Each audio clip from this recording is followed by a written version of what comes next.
जड़ित श्री गुंडीचा मंदिरर ऐतिह्य। पुरी रे श्री जगन्नाथ मंदिर परे एही मंदिरर रहिछि विशेष महत्व।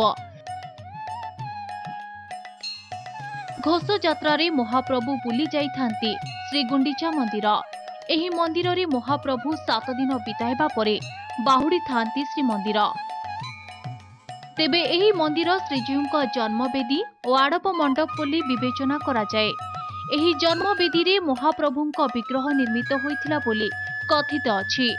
किंवदंती अनुसायी इंद्रद्युम्न महाराजांक रानी गुंडीचा देवींक नाम अनुसार एही मंदिर नामित होइछि। रानी गुंडीचांक भक्ति रे प्रसन्न होई महाप्रभु 7 दिन पाई घोष यात्रा रे आसीथांती बोली कुहा जाए। मंदिर रे देखिबाकू मिले कलिंग भास्कर्यर कला चातुरी, विमान जगमोहन, नाटमंडप और भोग मंडप एही भली 4टी विभाग रे विभक्त होईछि एही मंदिर।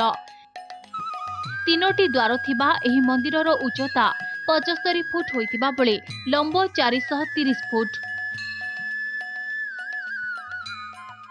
रथयात्रा रे आसीथिबा महाप्रभु मंदिरर सिंहद्वार देई प्रवेश करिथांती और बाहुडा अवसर रे नाकचणा द्वार देई प्रस्थान करिबार परंपरा रहिछि। सेथिपाई बाहुडा यात्रा अवसर रे सिंहद्वार रे थिबा रथगुडी को दक्षिण मोड़ करी नाकचणा द्वार को निया जाइथाय।